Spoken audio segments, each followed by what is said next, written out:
Today I'm going to do a review on this TDS and EC meter by HealthyWiser. I did receive it for free in exchange for a review, but all opinions are completely my own. Go ahead and get started, and as you can see, this is the meter itself. I'm going to show you how to use it. I'm going to demonstrate how to use it and just show you some other things about it here in just a couple minutes. But what I want to do first is kind of briefly just give you the purpose behind the meter, what it's used for, why, and things like that, just to kind of give you a better understanding of the purpose behind it. What it does is it measures the TDS and the EC in your water. TDS stands for total dissolved solids, and this is defined as any minerals, salts, metals, positively charged, negatively charged, ions, pretty much anything that is present in your water besides the pure H2O water molecule. And it also detects any suspended solids, which is pretty much any substance that has not settled or dissolved in the water. So it's kind of just something that's like pretty much laying on top of it. So it's going to measure that as well. And then the electrical conductivity, which is the EC, that measures how much electricity your water can conduct. And that's pretty much just based upon how many ions are in the water due to the salt dissolving. Because when salt dissolves in the water, it actually dissolves into positively and negatively charged ions, and that's what creates your electrical conductivity. So, I mean, it's a really nice meter to have because it allows you to check your water and make sure, you know, if it's safe, if it's contaminated, certain things like that. They've actually included a little paper here. It's like a little pamphlet, and it gives you just some information how to use it. And then here on the back, I don't know how well you can see this, but it does give you a little scale and just helps you to know where your water falls on this scale. Like over here is the ideal drinking water. It's pretty much your purest water that you can get. So I mean, I like the idea of having this because you can just easily test your water and see how clean it is, you know, and then double check in here and see where it falls and different things like that. So, I mean, overall, I think it's a really good idea when you think about it, because when you're using it, turn it on here, it does have the option to measure. You can see this little EC here at the top, and that is measuring your electrical conductivity of the water. So you can do it that way, and then, or you can shift it, and it says ppm down here, and that is measuring the TDS. And a lot of times you use the TDS unless you're actually doing something where you need to record the electrical conductivity. So this is probably going to be the one that a lot of people use. But the other thing too is, I don't know if you can see it or not, but down here in the corner there is a little C, and that's for Celsius. So you actually have 4 different options when you push this shift button. You have 4 different options to choose from. You can measure the TDS, and then the temperature of the water is given to you in Celsius. And then you can measure the electrical conductivity of the water, and then the water temp is in Celsius. And then you can shift it and do the TDS with Fahrenheit as the temperature. And then you can do the electrical conductivity with the temperature in Fahrenheit. So you have 4 different display modes, and those are the 4 different ones that you have.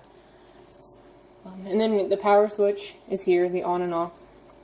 And then you actually have a hold button down here, which is a really good feature if you are doing a bunch of different samples and you need to get the results and then record them. I'll show it to you here when I do a couple examples. But you just hold it in, and what it does is just keeps the results displayed on the screen until you release the button. So I really like the idea because then you're not rushed. If you are in a situation where you're trying to record stuff, then you're not rushed to try to get it written down before it disappears on the screen. You have the option to keep those results on the screen. So I definitely like that about it.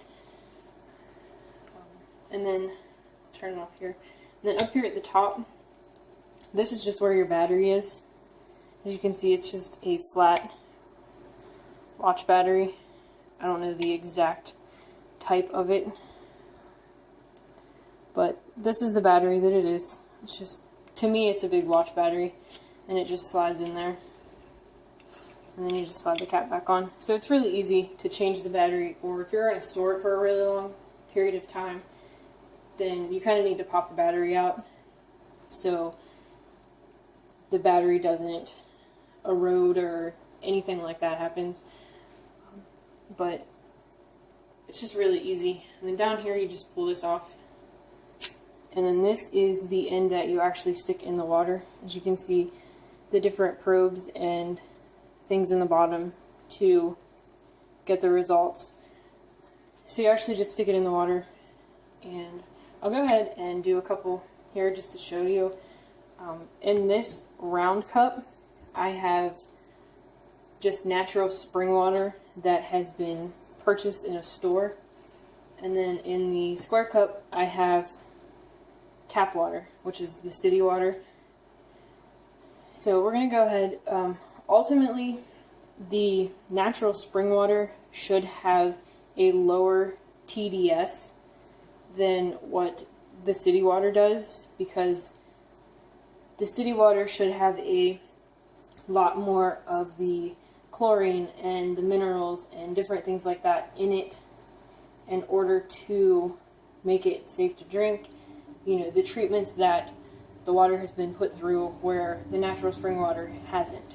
So we'll just go ahead and turn it on. Maybe I put the battery in wrong.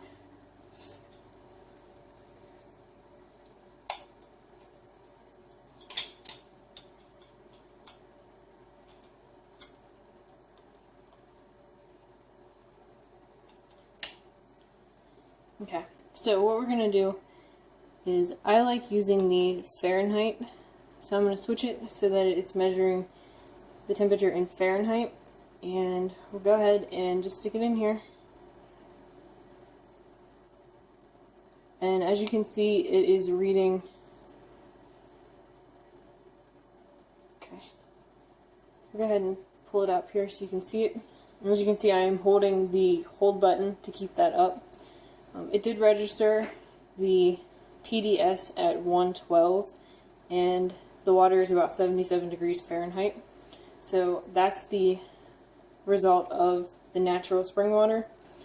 And then I'm going to wipe it off here, and then we're going to test the tap water, or the city water, and see what we get there. It's always a good idea when you're using this to make sure that you do dry the tip of it off and the probes inside, to make sure that you are not dragging water from one container to the other, because that will make the results not accurate. I take a Q-tip and just kind of easily run it down in between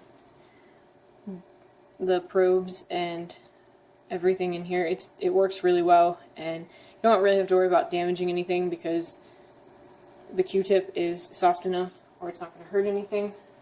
So once you have it dried off, we're going to go ahead and we'll test this water and see what it says.